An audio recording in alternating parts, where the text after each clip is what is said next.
Seltzer Kings. Podcasts. I found a kid who swings a golf club like a dream.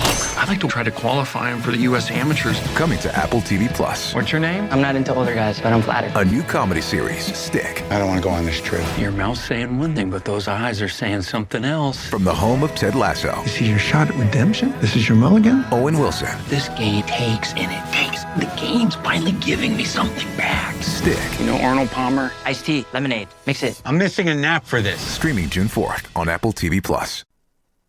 Oh, come on, Gavin. It's not like anyone's even gonna notice. Made some edits, I'll do some new ad-libs, and no one listens to the show in the first place. Yes. The following podcast contains... You can't say goddamn on the air. Don't worry, nobody's listening anyway. explicit language.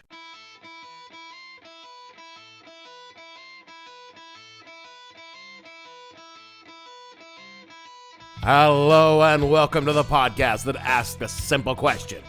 And he decided it was easier just to fuss around with some old script rather than write in a whole new episode. What the hell were you thinking? I'm your host, Dave Bledsoe, and this is episode number 219 and 220 Reprise edition of the show, Murka and the Moon. We updated reporting about that time America went to the moon. Stay tuned.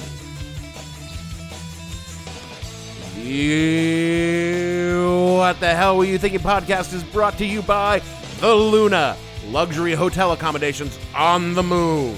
The Luna will be a 5-star luxury resort and casino on the near side of the moon, offering stunning vistas of Earth and extraordinary dining and entertainment choices that, dare we say it, are out of this world. Book your reservations now for a small holding fee and be the first of our friends to visit the premier luxury lunar resort and spa destination. Be the first to visit The Luna. Reservations at The Luna are non-refundable and based entirely on supposition and expectation that eventually there will be civilian traffic to and from the moon. No promises or expectations, real or implied, no funds exchanges. See your lunar travel agents for details. Remember the moon? Remember the moon? Every year we used to go to the moon like clockwork. We never missed a trip. Then we just stopped. No one said a thing. Billions of dollars. Nothing. Do we just finally come to the conclusion that maybe the moon's not really that great? What happened? Did one astronaut come back? Yeah. I went to the moon. Sucked. You can tell the moon sucked because nobody who went to the moon ever volunteered to go back.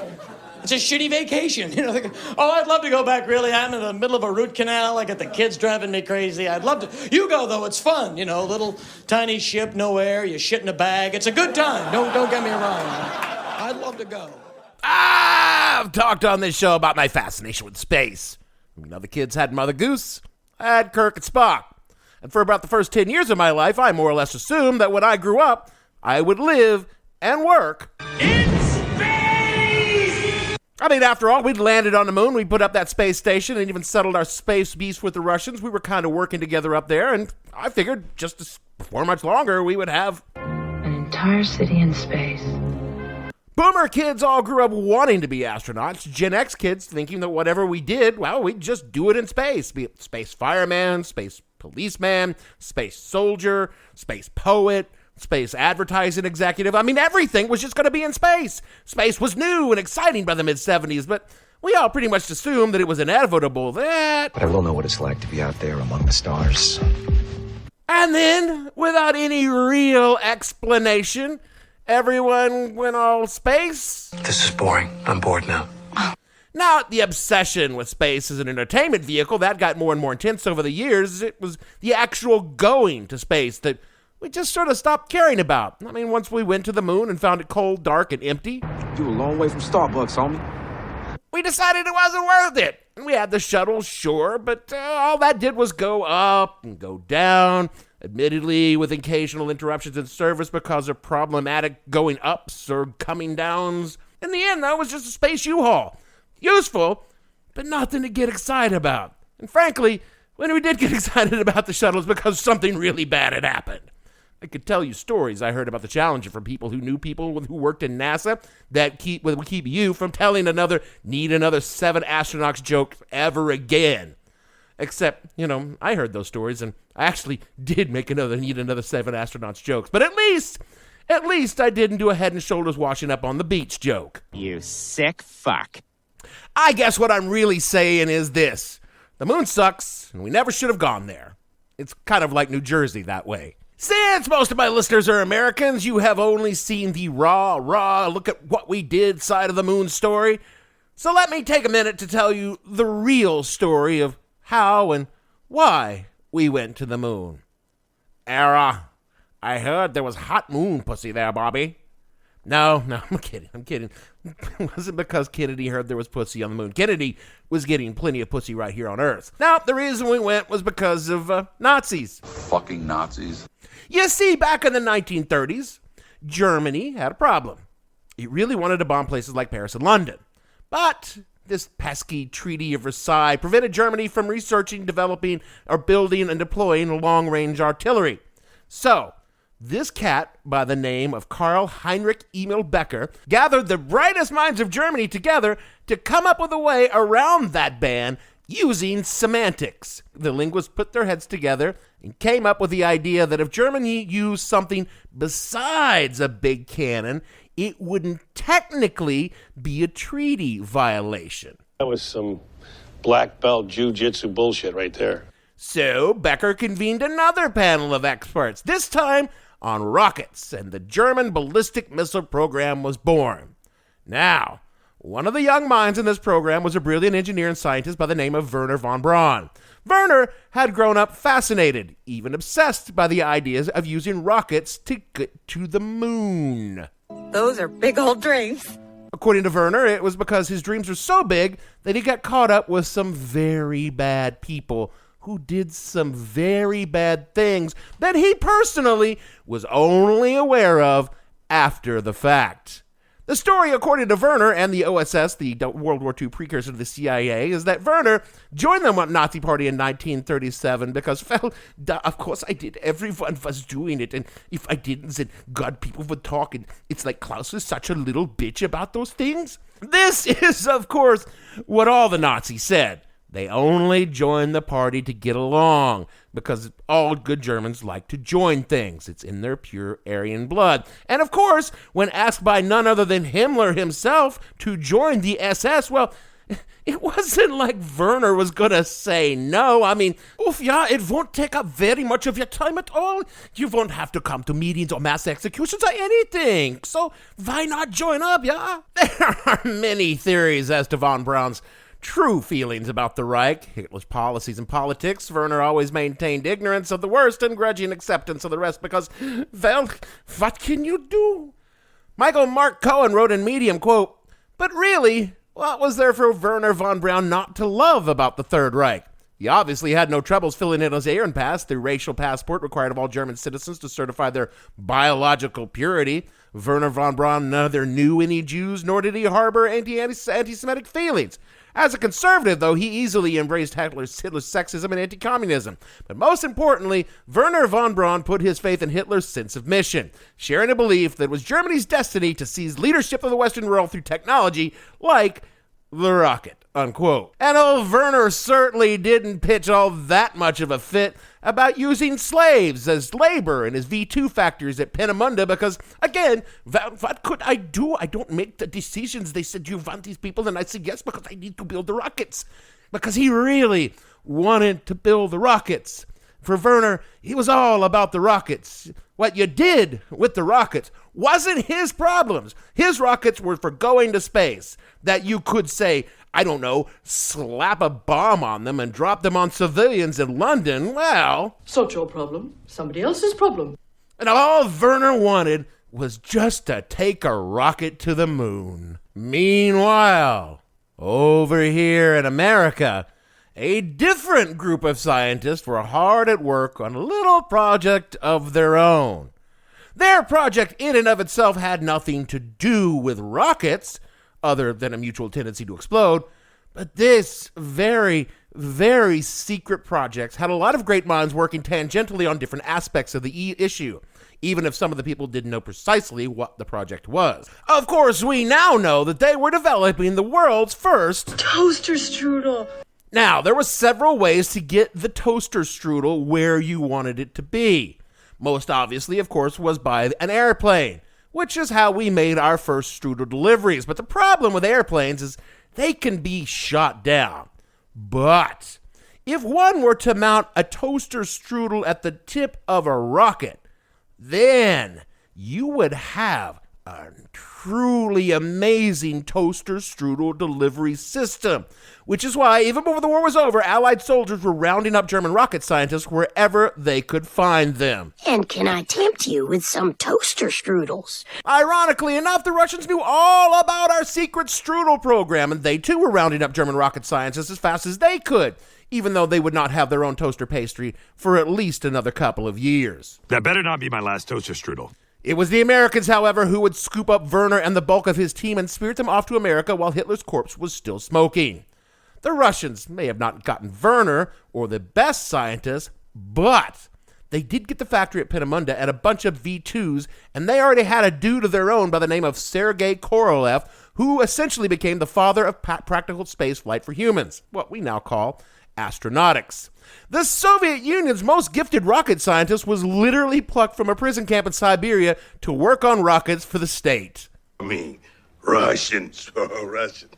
Under Korolev, the Soviets had a practical intercontinental ballistic missile by 1957, while the United States was still dicking around with a bunch of different systems under multiple agencies and achieving very little, if anything at all. This continued until October of 1957, when old Sergei Korolev convinced the Soviet Union that launching a satellite with one of his new missiles would very much embarrass the United States, which it did.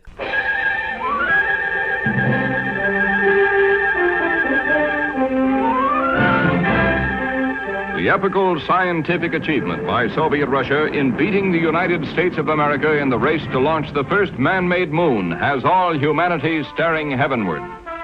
For the miracle here simulated may have more profound implications than we mortals are ordinarily called on to grasp at once. Scientifically, militarily, politically, these tracking antennae, by the knowledge they will gather from the speeding orb, may well affect mankind as nothing before, may mark a moment in history unparalleled, cause changes to beggar the imagination. Now, America being filled with Americans, we immediately said, fuck you, there's nothing those dirty Ruskies can do that we couldn't do better, and promptly built our own rocket, which, America blew it up real good. Yeah, it exploded on the pad, and the United States was pretty much a laughingstock around the world. Americanski rockets, small and weak, they droopy on pad, and then go off before they want them to go off, while strong, thick, beefy Russian rockets go off on time, every time, and please women, this is because it is thick like Russian penis, and Americanski rockets are small and puny like American penis. Korolev and the Russians would go on to beat the United States in the space race for many years. They put the first animals in space. Pigs in space! They sent probes to the moon, and finally in 1961, the Ruskies succeeded in putting a man in orbit. Though there is a theory that Yuri Gagarin was not the first human being to make it into space, he was just the first one to come back alive. But those are scurrilous rumors that have never been proven. Nevertheless, come back alive he did, and the Soviets were widely seen as winning the space race. It was a bad publicity look for America, but it didn't mean anything really. Well, here's the thing. If you can put a man into orbit and then bring him back relatively close to where you want him to land, you could theoretically do the same thing with a toaster strudel. I don't know why I keep calling them strudels. I'm talking about nuclear warheads. Now that's a bit of a problem. And so America got real serious real quick about the space race. We choose to go to the moon in this decade and do the other things. Not because they are easy, but because they are hard.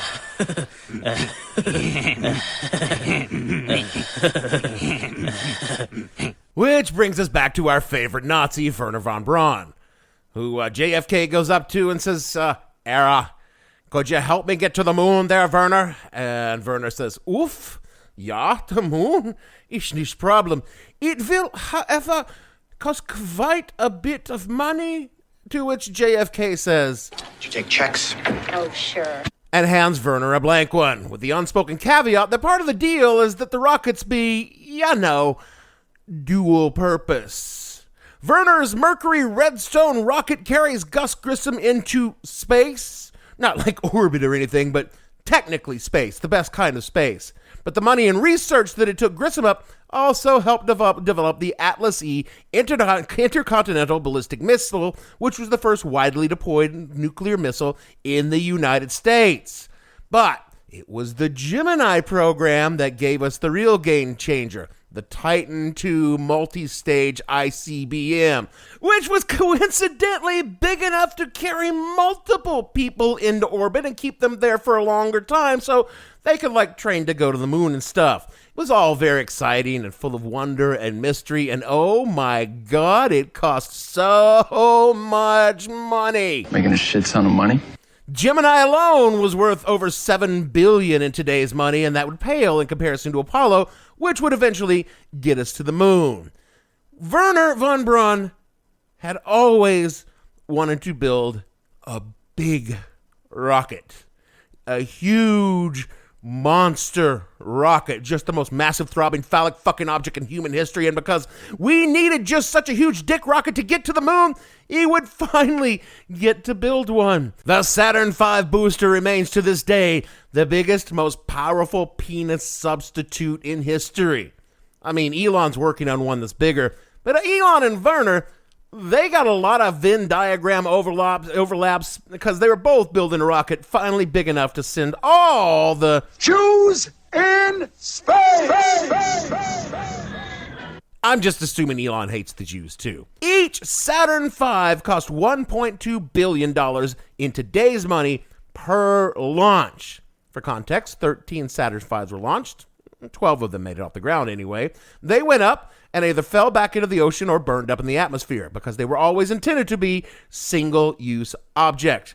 It cost the same money in today's money as our most modern aircraft carrier, which, say what you will about it, is at least intended to be around a few decades, presuming it doesn't get blown up by a Chinese missile in 10 years or so. The total cost of the Apollo program from start to finish was $150 billion plus in today's money, all to send some dudes up, pick up some rocks, no bases, no black obelisks, just some rocks, and some camera shots of dudes riding around in their loon buggies. Now that's a pun.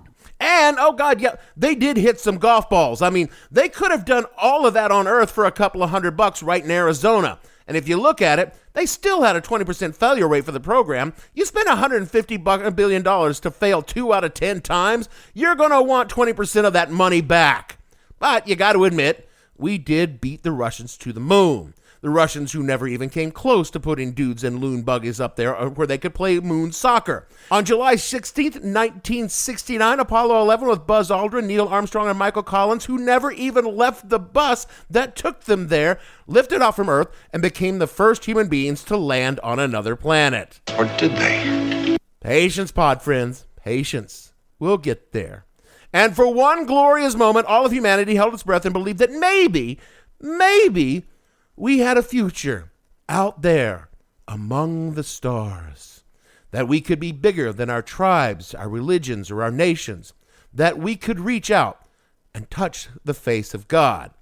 Then we did, discovered it kind of sucked, and no one cared anymore. Estimates put the total of space exploration from the Mercury program all the way up today at around $1 trillion.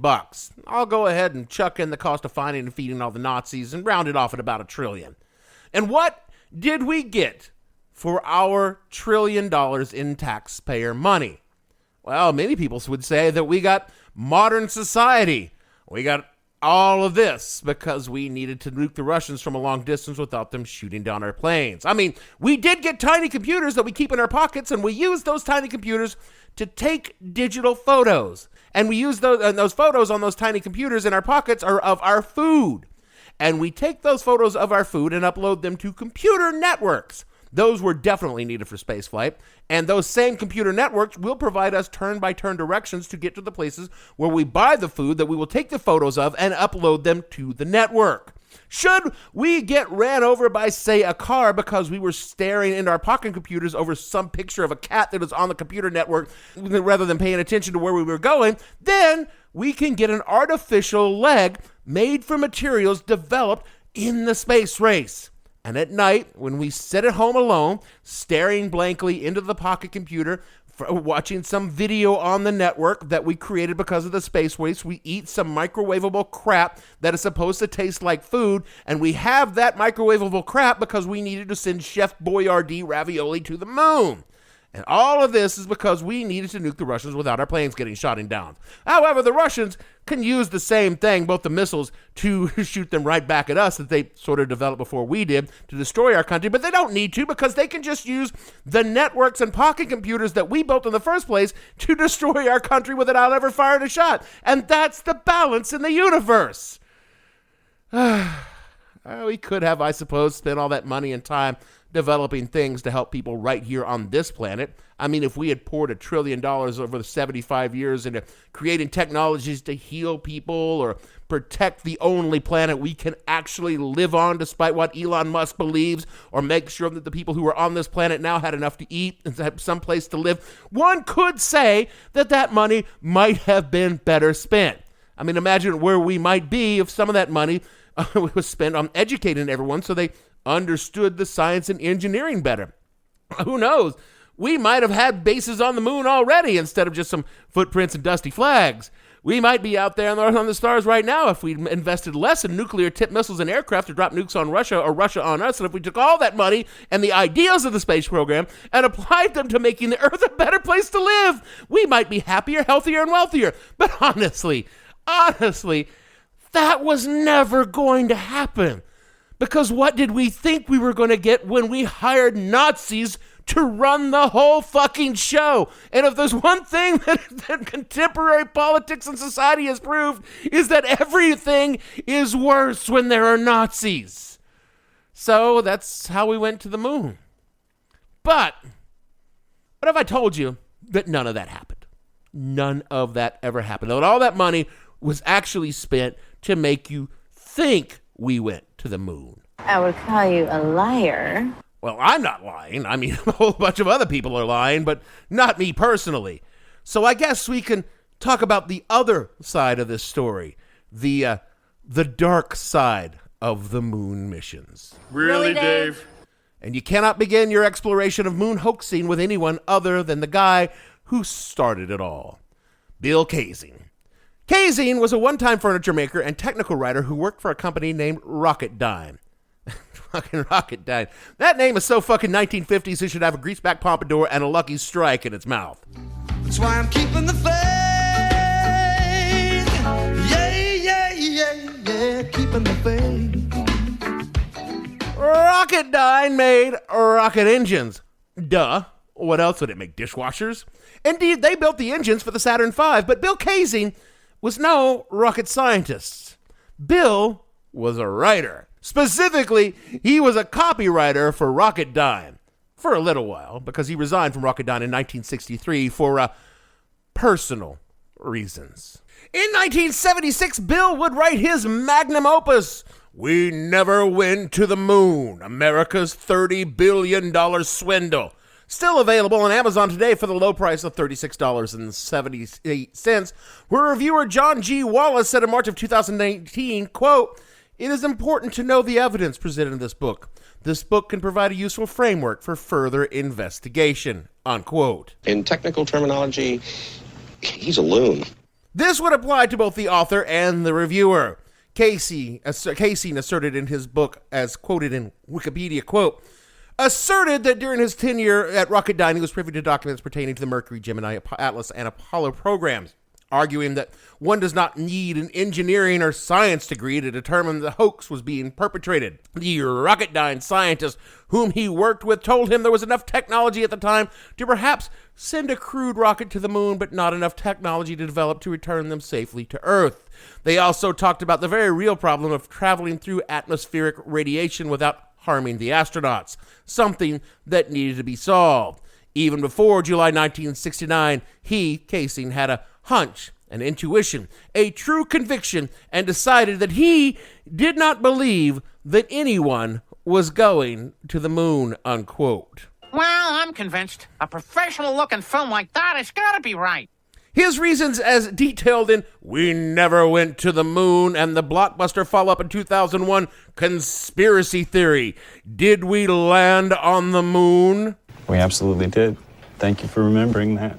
Are the base for pretty much all the conspiracy theories that followed for the next 50 years. NASA lacked the technical expertise to put a man on the moon, the absence of stars and lunar surface photographs, unexplained optical anomalies in photographs taken on the moon, the absence of blast craters beneath lunar modules. He claimed that the rocket engine of the lunar module should have generated an enormous dust cloud near their landing sites in the final seconds of descent. The mysterious death of Thomas Ronald Barron, a quality control and safety inspector for North American Aviation. The Dutch papers had questions regarding the authenticity of the moon landings. He went even further to claim that NASA staged not only the Apollo 1 fire, which killed 3 astronauts, but also the Challenger explosion and killed the astronauts to help cover up their deeds. Just a broken guy. More than a few blocks from sane. I mean, yes, he was, but maybe he wasn't a full-on nut job. I spent a lot of time digging around trying to get into the mind of Bill Kaysing, but for all he wrote prolifically, there's very little bit about his life, separate from his rather exotic opinions about space travel. I wanted to know, was he a true believer or was he a con man? And I tried to find out. I guess I could have read his books, but honestly, I'm writing this show, and who has that kind of time? So instead, I pulled this from the bio on BillKaysing.com, a tribute website kept by another conspiracy theorist, or as we call them, a quote. Mr. Kaysing moved his houseboat to Oakland, California. It was here in the harbor area that he met some Vietnam War veterans. The conversations he had with these disillusioned veterans inspired him to research and then the then recent USA moon landing. Mr. Kaysing discovered enough evidence collected worldwide to make him doubt the credibility of NASA. His book, We Never Went to the Moon, was the result of many years of research, subsequently earning him the distinction of the father of the moon hoax theory. As a result of this book, he became a popular guest on talk radio and television shows around the world. He often stated that he used the moon hoax theory to inspire people to question authority, especially our country's leadership, and to live life as he had done, free of Madison Avenue or corporate influences, unquote. And yeah, okay, I can kind of see how a country that was perfectly willing to fabricate a context to start a war that would go on to kill millions of people just to give the finger to the commies might just fabricate an entire moon landing to give the finger to the commies. They didn't do that, but I could see how someone like Bill could think that they would.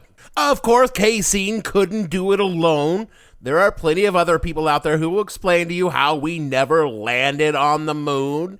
James H. Fester, also known as what else but Uncle Fetzer. I'll tell you what happened to him. A certain someone had a senior moment. Who once upon a time was a respected philosopher of science and an expert in cognitive science and artificial intelligence, but in the 1990s, he apparently went batshit crazy and embraced conspiracy theories on everything from the moon landing to JFK to 9/11, and completing the conspiracy theory pyramid, of course, denying the Holocaust. You simply cannot go off the deep end without a healthy dose of anti-Semitism. I do not know why this is, I only know that this is true. Then you have Ralph Wernher, a self-proclaimed expert in physics. Pro tip, pod friends, anytime someone is a self-proclaimed expert in anything, you can safely write them off as an idiot. Ralph's theory was that entirely predicated on the amount of water necessary for the mission to the moon. But you see, Ralph's math was wrong in every possible way because, again, Ralph Wernher is... He is an idiot. Ralph also thought that 9/11 was a hoax and that Einstein was full of shit because, again, Ralph Wernher is... fucking idiot. Bart Sibrel is my favorite Moonite, not because his theories are in any way correct or even more entertaining than other dipshits out there, but because Bart is such a pathetic moron that he was punched in the mouth by an old man. You're the one who said you walked on the moon when you didn't. Calling a kettle black, if I ever thought of saying I misrepresented myself. Away from me. You're a coward and a liar and a thief. The audio, of course, does not do justice, but you can hear the old man, an old man that could certainly kick my ass, that is Buzz Aldrin being harassed by Bart until he has had enough. He was asked nicely for someone to get Bart away from him and just popped Bart right in the fucking mouth when Bart called him a liar and a coward. If you talk shit to Buzz fucking Aldrin, you are going to get a pop in the mouth, sonny.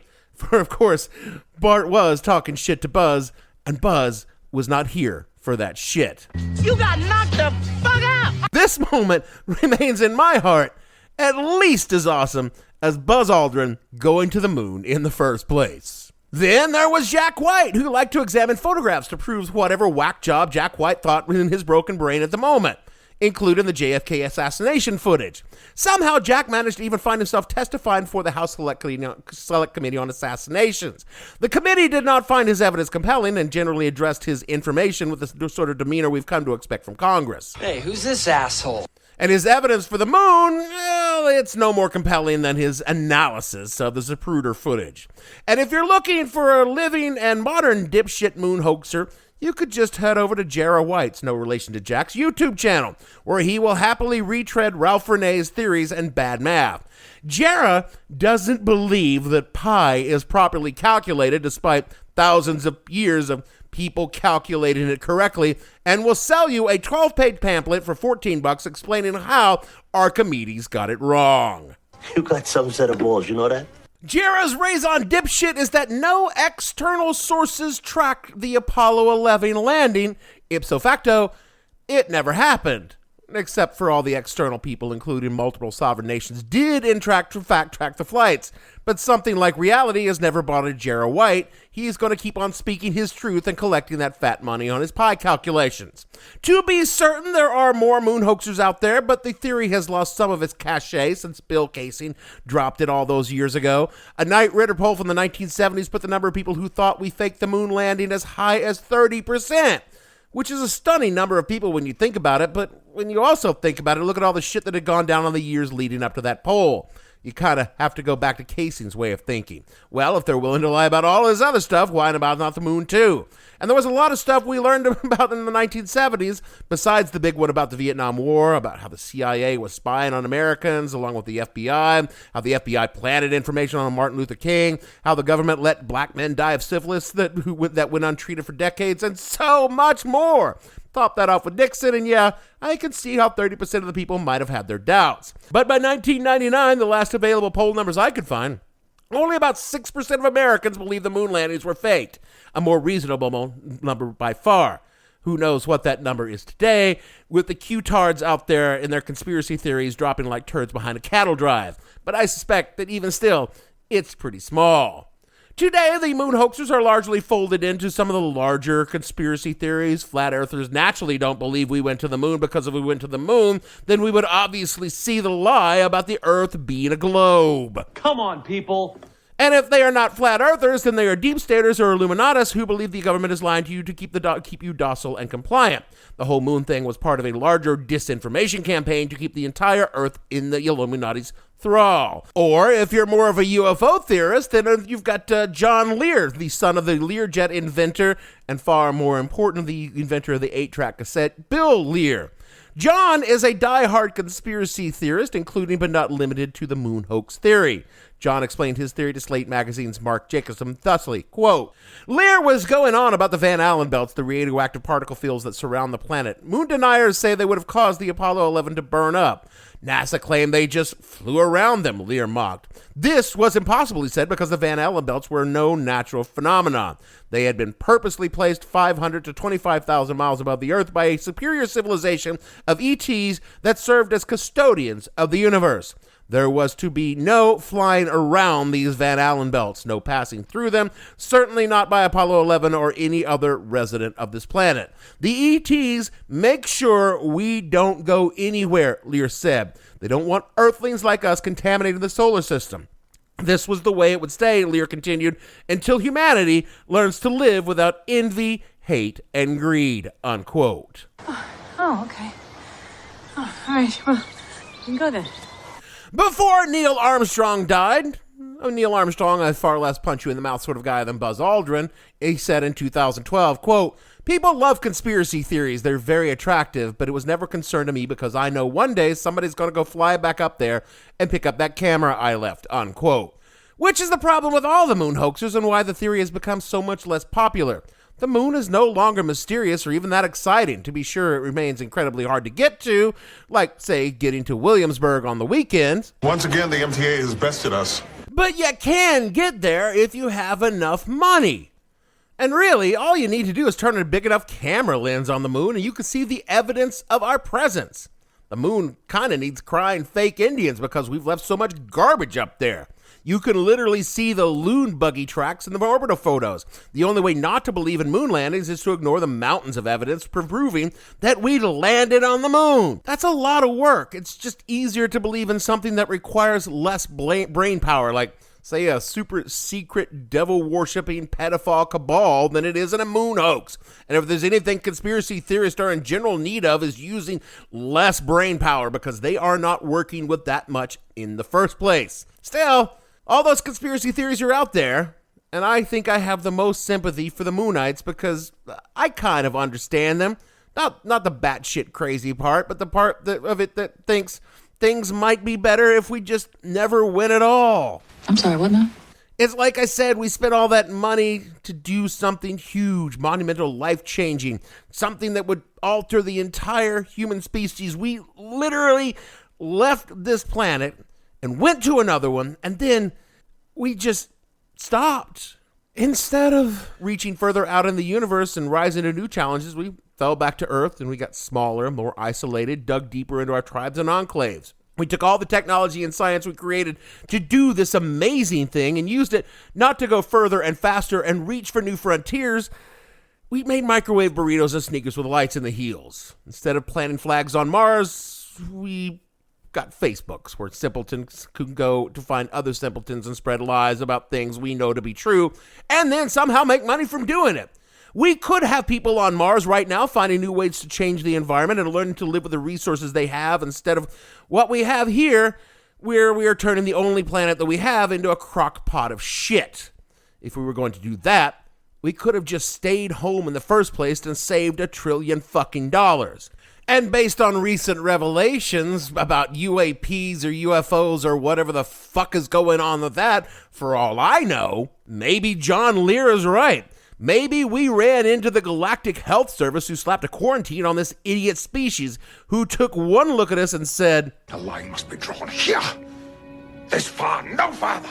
You can send out your little probes and robots, but you stay home. We don't need your stupid infecting the rest of the galaxy and looking at the world I call home. Honestly, I can't say as I blame them. This episode is brought to you by Indeed. When your computer breaks, you don't wait for it to magically start working again. You fix the problem. So why wait to hire the people your company desperately needs? Use Indeed's sponsored jobs to hire top talent fast. And even better, you only pay for results. There's no need to wait. Speed up your hiring with a $75 sponsored job credit at Indeed.com/podcast. Terms and conditions apply. Ryan Reynolds here from Mint Mobile. I don't know if you knew this, but anyone can get the same premium wireless for $15 a month plan that I've been enjoying. It's not just for celebrities. So do like I did and have one of your assistants switch you to Mint Mobile today. I'm told it's super easy to do at mintmobile.com/switch. Upfront payment of $45 for 3-month plan, equivalent to $15 per month required. Intro rate first 3 months only, then full price plan options available. Taxes and fees extra. See full terms at mintmobile.com. That is it for the show this week. Okay, yeah, this wasn't a new show. I know that. You know that. It says so in the title. But hey, it's edited and re-recorded with some new stuff. And I took some other stuff that was, time period specific out. I mean, I took out all the Trump references. You're welcome. Why is this not a new show entirely? Like I said I was going to do last week. Well, I'll tell you, pod friends. You see, recording this show is fun. I drink some whiskey, I make fun of Gavin, and just generally have a good time. Writing the show, on the other hand, can be less fun. Over 8 years and nearly 500 episodes, counting all the specials and blah, blah, blah, blah, blah. I've written way over 1 million words, and admittedly, if you took out the curse words, they would probably be closer to 750. And I love to write. That's why I make the show, but also sometimes I really fucking hate to write. Even a silly show like the movie night takes hours to write, and this week I didn't have it. So I took this old show, which thematically fits with a couple of shows we just did. I knocked the dust off it, served it up, and for you to enjoy or not, I don't care. You're either going to listen to it or you're not. Either you're in or you're out. No one's going to listen to this show and be like, oh, well, I was going to become a devoted fan of this podcast and donate money, and then now I'm not because he served me up a rerun. Speaking of donating money, you can hit us up for $1 if you like these shows or hate these shows or just think, I don't know, it'd be funny to send $1 to an asshole who gets drunk and re-records old stuff. Hit us up at patreon.com/whatthehellpodcast. Now, you need to do all the things that Jeremy tells you to do in the closing credits. Otherwise, he will be forced to reveal the dark, sinister secret about this show, the true conspiracy theory behind it. It is that it has always been written and recorded by an AI who had a bottle of Jameson spilled in the server. So, you'll never know the difference. I'm not even sure I'm real myself. And so for me, Dave, a man whose allegiance is ruled by Expedience Bledsoe, producer, don't say he's hypocritical, say rather that he's apolitical, Gavin, and all the fictional moon hoaxers on this show, we want to say, you may be a big hero once you've learned to count backwards to 0, just like Wernher von Braun. And we'll see you all next week with some new content, if I can bring myself to write it. Apolitical. Once the rockets are up, who cares where they come down? That's not my department, says Wernher von Braun.